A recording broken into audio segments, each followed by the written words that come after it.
Hello વિદ્યાર્થી મિત્રો, welcome to Sankalp international school standard 10 subject English SL exercise.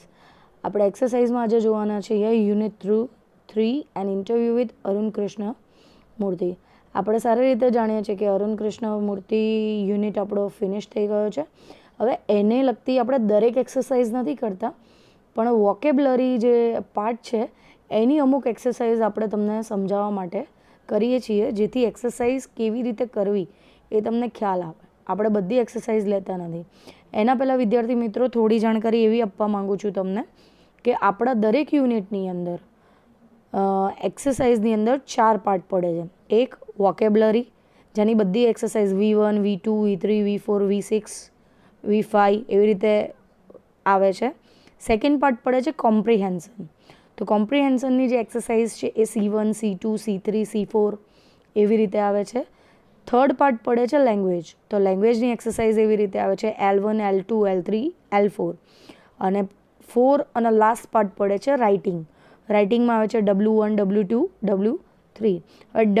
રાઇટિંગની અંદર mostly letters અને એસે હોય છે, એટલે કે નિબંધ અને પત્ર લેખન હોય છે ક્યાંક ક્યાં. કોમ્પ્રિહેન્શનની અંદર પેરેગ્રાફ ઉપરથી ક્વેશ્ચન આન્સર હોય કે ગ્રામર કે ગ્લોઝરીને લગતા કોઈક એક્સરસાઇઝ હોય. અને લર્નિંગની અંદર ટોટલી મોટાભાગે ગ્રામર ઓરિએન્ટેડ અથવા લોજિકલ રિઝનિંગ જેવા સામાન્ય કોમન હોય છે, જેની અંદર આપણે લર્નિંગમાં બહુ જ ઓછી એક્સરસાઇઝ કરવાની હોય છે. અને અમુક એક્સરસાઇઝ જે છે એમાં સૌથી ઇમ્પોર્ટન્ટ વોકેબ્લરી અને કોમ્પ્રિહેન્શનની હોય છે. તો હું તમને દરેક યુનિટ ફિનિશ થયા પછી એક્સરસાઇઝ અમુક વિડીયો બનાવું છું, અને તમારે નોટ કેવી રીતે બનાવવાની છે. બહુ બધા લોકો નોટ, અત્યારે તમને ખબર હશે કે નોટ ચેક કરવાની છે કે તમે લોકો ચોપડો બનાવો છો કે નહીં. તો તમે લોકોએ અત્યારે જાગૃતતા લાવ્યા જ્યારે અમે માંગી ત્યારે, અને તમે હવે પૂછો છો કે કેવી રીતે લખવી. તો જે 9thમાં લખતા હતા એવી જ રીતે લખવાનું છે. 9thમાં તમે ચેપ્ટર પૂરું થયા પછી સૌથી પહેલી લખતા હતા ગ્લોઝરી.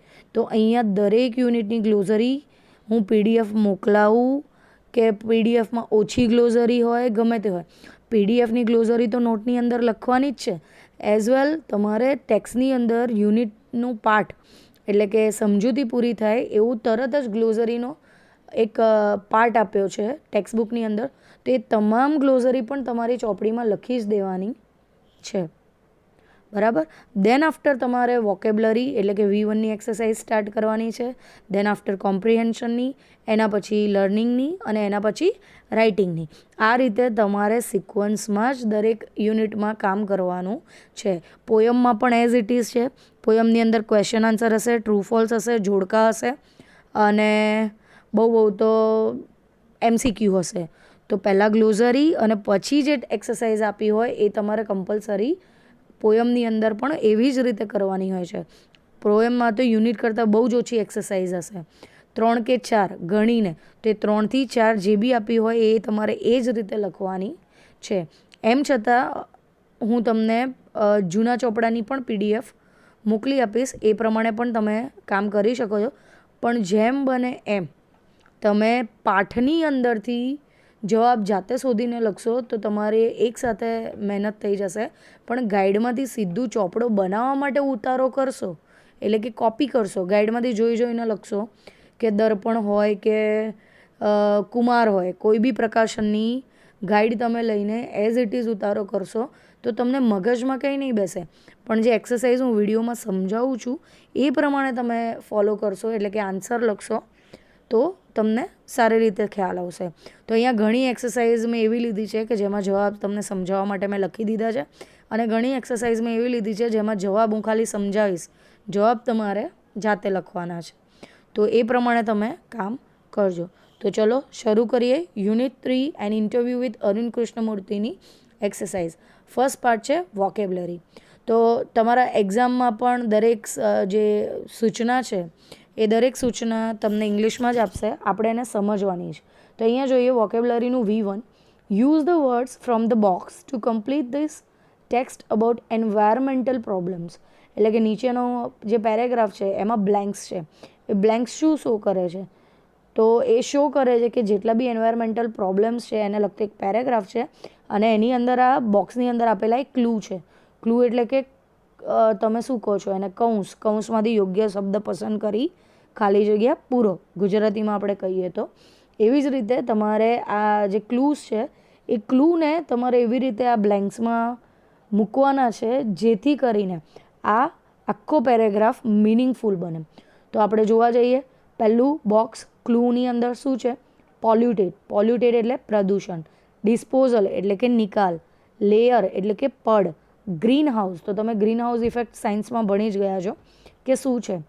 એન્વાયરમેન્ટ એટલે કે પર્યાવરણ, રિસોર્સ એટલે કે સંશોધનો, ડિફ્રોસ્ટેશન એટલે આગળ તમને ખાલી જગ્યામાં સમજાવીશ કારણ કે એમને તમને ખ્યાલ નહીં આવે. રિમૂવલ એટલે નિકાલ કરવો, ગેર્બેજ એટલે કે કચરો, ગેર્બેજનું સિમિલર ટ્રેશ પણ કહી શકાય. Pollution is a major problem of our times, પ્રદૂષણ એ આપણા સમયનું ખૂબ જ મોટી સમસ્યા છે. એર, વોટર એન્ડ લેન્ડ, આપણને પ્રદૂષણના પ્રકાર ખબર જ છે, શું છે? હવા, પાણી અને જમીન. ઓલ આર ખાલી જગ્યા, તે દરેક શું છે? એ આન્સર તમારે લખવાનો છે. હું માત્ર પેરેગ્રાફ સમજાવીશ, અંદર આન્સર તમારે જાતે જ ફિલ કરવાનો છે. જો હું આન્સર ફિલ કરી નાખીશ તો તમે લોકો એ કરી શકશો નહીં. પુઅર વેસ્ટ ખાલી જગ્યા is to blame for many of the problems. જે નકામો કચરો છે એ ઘણા બધા સમસ્યાઓનું નિરાકરણ લાવી શકાય છે. Pollution of the atmosphere has lead to the destruction of ozone. તમને ખબર છે કે પ્રદૂષણ એ વાતાવરણમાં રહેલા ઓઝોનના પડને નુકસાન પહોંચાડે છે, એટલે કે ઓઝોનનું આવરણ નજીક લાવે છે. લેન્ડની એન્ડ ખાલી જગ્યા ઇફેક્ટ, તો આપણને ખબર જ છે કઈ ઇફેક્ટ, એક જ ઇફેક્ટ છે ફેમસ. મોર ઓવર, તમે સાયન્સમાં ભણી જ ગયા હશો કે ભાઈ ઓઝોન વાયુના લેયરમાં ગાબડા પડવાથી કઈ વાતાવરણ સર્જાય છે, એટલે કે કઈ ઇફેક્ટ આવે છે. તો એ જ લાઈન છે. Moreover we are wasting our natural ખાલી જગ્યા, એનાથી પણ વધારે આપણે આપણી કુદરતી વસ્તુને નુકસાન પહોંચાડી રહ્યા છીએ. ધ એક્ટ ઓફ ખાલી જગ્યા has also created many problems. તો જે આ આપણે કરીએ છીએ એ ઘણી બધી સમસ્યાઓને સર્જન કરે છે. Inch of us has two act sincerely to protect our ખાલી જગ્યા. અહીંયા ખાલી જગ્યા છે, પાછળ ફૂલ સ્ટોપ છે, ખાલી જગ્યા મૂકવાની રહી ગઈ છે, સોરી. અને આ દરેક એક્ટ પર્યાવરણ તરફની, દરેક જે પર્યાવરણ બચાવવાના ઉપાય છે એ જો આપણે ગંભીરતાથી લઈએ તો આપણે આપણું પર્યાવરણ બચાવી શકીએ છીએ. તો આ રહ્યો પેરેગ્રાફ. મેં ઉપર બોક્સમાં આપેલા ક્લૂનું પણ તમને ગુજરાતી કરી દીધું, પેરેગ્રાફનું પણ ગુજરાતી કરી દીધું. હવે આશા રાખું કે તમે લોકો એને સારી રીતે સમજીને બ્લેન્ક્સ ભરજો. જો તમે ગાઈડમાંથી પણ લખો છો તો એ તમે મારી સાથે ચીટિંગ નથી કરતા, તમારી જાત સાથે ચીટિંગ કરો છો. કારણ કે તમને સારી રીતે ખબર છે તમે ખુદ અત્યારે તમારા પોતાના શિક્ષક છો. અમે માર્ગદર્શન આપીશું પણ એની પાછળની મહેનત અને એને માર્ગદર્શનને સમજવાની સમજ તમે જાતે જ લાવી શકશો. તો માટે ચીટિંગ ના કરતા, જેમ બને એમ ખોટું પડે તો ખોટું. શરૂઆતમાં હંમેશા આન્સર પેન્સિલથી રાખવાનો. પેન્સિલથી એક આખો પેરેગ્રાફ લખાઈ ગયા પછી તમે એ જ જવાબને ગાઈડમાંથી જોઈ લેવાનો. જો તમારું ખોટું પડે છે તો તમારે એ પેન્સિલથી જવાબ ચેકીને પેનથી લખી દેવાનો. બરાબર? આ રીતે શું થશે, કારણ કે આ બધી ખાલી જગ્યાઓ તમને સેક્શન સી કે સેક્શન બીની અંદર આવશે જ. Section C, section D, section E totally grammar છે. તો સેક્શન સી અને ડીમાં ક્યાંક ને ક્યાંક આ 3 માર્ક્સની ખાલી જગ્યા પૂછાય છે. માટે હું તમને કહું છું કે અહીંયાથી જ મહેનત કરવાનું શરૂ કરજો.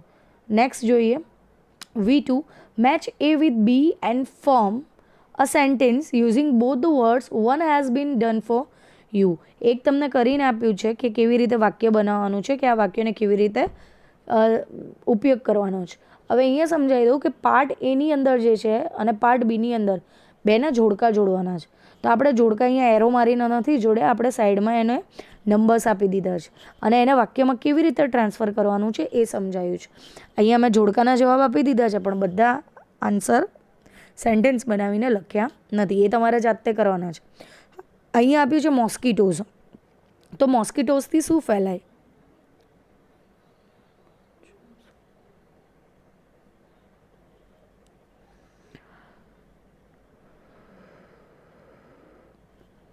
મલેરિયા.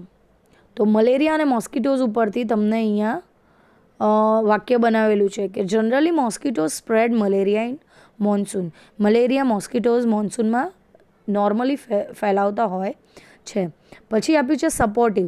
તો સપોર્ટિવ કોણ હોય હંમેશા? આપણને ખબર જ હોવી જોઈએ, પેરેન્ટ્સ. પેરેન્ટ્સે આપણને બહુ સપોર્ટિવ હોય, રાઈટ. પછી છે ક્વિટ. ક્વિટ એટલે કે છોડી દેવું. તો ક્વિટનો આન્સર શું આવશે? ક્વિટનો આન્સર આવશે અ જોબ.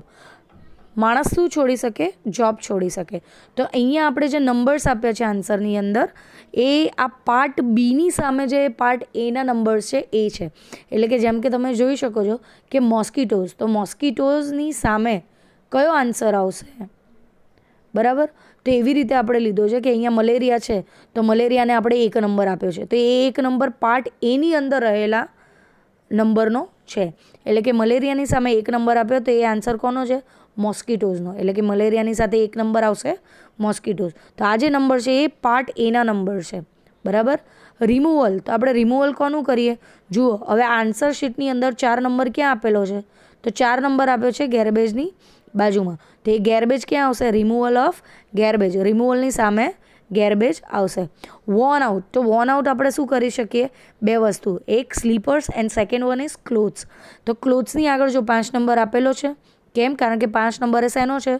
વોર્ન આઉટ લખેલો એનો. બરાબર. 6 છે ટીમ. તો આ બાજુ જોવાનું આન્સરમાં કે 6 નંબર કોની સામે આપ્યું છે? તો કે વોલેન્ટિયર્સ. તો ટીમ ઓફ વોલેન્ટિયર્સ, રાઈટ. એવી રીતે તમે એક સેન્ટેન્સ બનાવી શકો છો. અને 7 નંબર આપ્યો છે એન્વાયરમેન્ટ ફ્રેન્ડલી. તો અહીંયા પેપર બેગ્સ. પેપર બેગ્સની બાજુમાં 7 નંબર આપ્યો છે. તો પેપર બેગ્સની સામે શું આવશે?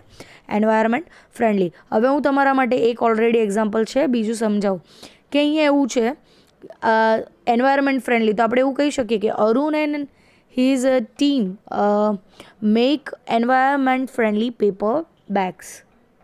બરાબર. તો એવી રીતે પણ એક વાક્ય બની ગયું. સેમ એઝ એવું જરૂરી નથી કે એ વાક્ય પાઠમાંથી જ હોવો જોઈએ. એ વાક્ય તમારું પોતાનું પણ હોઈ શકે છે.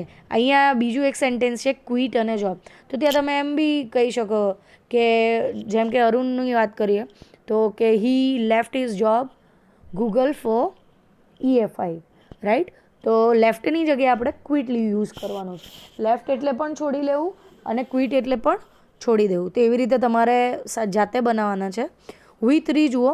Find and write the words having similar meaning from the first 3 paragraph Arun Krishnamurti's interview.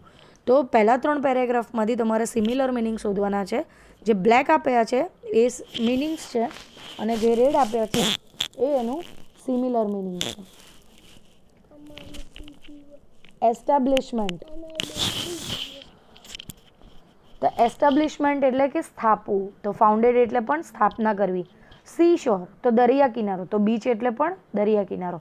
Very dirty એટલે કે બહુ જ ગંદુ. તો હેવીલી પોલ્યુટેડ એટલે કે ભારે ગંદકીવાળું. વેરિયડ એટલે કે વિવિધ અને વેરિયસ એટલે કે અલગ અલગ. કીપ ઓન એટલે કે ચાલતા રહેવું અને કન્ટિન્યુડ એટલે સતત ચાલતા રહેવું. ફ્યુ એટલે કે થોડું. કપલ એટલે થોડા. અસિસ્ટ એટલે કોઈને અસિસ્ટ કરવું, મદદરૂપ થવું. તો સપોર્ટ, કોઈનો સપોર્ટ લેવો. સ્ટ્રગલ સેમ વસ્તુ. કોન્ફ્લિક્ટ સેમ વસ્તુ. Beautiful, lovely, humbleness, humility. અહીંયા મેં રેડ આન્સર છે અને બ્લેક તમારા ક્વેશ્ચન્સ છે. જોઈએ હવે V4. Choose the most appropriate words to complete the sentence. અહીંયા પણ મેં કમ્પ્લીટ કરેલું છે, પણ તો પણ હું તમને સમજાવીશ કે ભાઈ આ બોક્સમાંથી આપેલા એપ્રોપ્રિએટ વર્ડ અહીંયા ખાલી જગ્યામાં મૂકો. આ ખાલી જગ્યા છે, મેં સીધા આન્સર લખ્યા છે એટલે ખાલી જગ્યા લખતી નથી. એવરી ખાલી જગ્યા is worried about the future of his or Har Sons or daughter. દરેક જણ પોતાના બાળક કે પોતાના દીકરા માટે જ ભવિષ્ય માટે ચિંતા કરે છે. તો પોતાના બાળક અને પોતાના દીકરા એટલે કોણ હોઈ શકે? તો કે પેરેન્ટ્સ. અ ખાલી જગ્યા work સેલ્ફલેસલી in the mission she or હી જોઈન્સ. તો એ કોણ હોઈ શકે? સેલ્ફલેસલી કોણ કામ કરે? સ્વયંસેવક. વોલેન્ટિયર્સ એટલે શું? સ્વયંસેવક. તો સ્વયંસેવક ક્યારે પણ સ્વાર્થ સાથે કામ કરતા નથી. People rush in to have a glimpse of a superstar wherever she or he goes. Superstar, glimpse. Janil's father is concerned about the environment and does something for it. He is an ખાલી જગ્યા. તે કોણ હોઈ શકે? Environmentalist. Mr. Iyer is busy in his laboratory inventing something. He is a scientific researcher. પોતાના લેબોરેટરીમાં કોઈ કામ કરતું હોય તે કોણ હોય? Scientific researcher. 6th, Ram Gopal Varma produce horror and suspense movie. તો એ કોણ હોય? એ પ્રોડ્યુસ કરતો હોય હોરર એન્ડ સસ્પેન્સ મૂવી, તો he must be producer or film maker, right?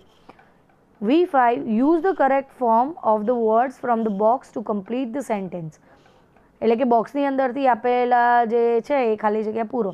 તો કલ્પના ચાવલા હેડ ખાલી જગ્યા parents that help her to choose her desired career. તો એ પેરેન્ટ્સ કેવા હોય? સપોર્ટિવ. પોતાને મનગમતો વિષય અને મનગમતું કરિયર પસંદ કરવામાં ને એના ઉપર આગળ વધવામાં કોઈ આપણને હેલ્પ કરે તો એ સપોર્ટિવ કહેવાય. The decision of giving text books free of cost to all the students by the government is પ્રેઝવર્થી.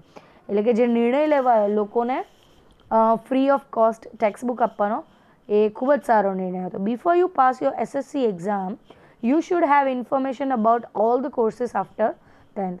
Information આવે આન્સર કેમ? કારણ કે 10મા પછી તમે જે કોઈ પણ કોર્સ પસંદ કરવા જઈ રહ્યા છો એની માહિતી તમને હોવી જોઈએ. તો આ પ્રમાણે વોકેબ્લરીની એક્સરસાઇઝ અહીંયા પૂરી થાય છે.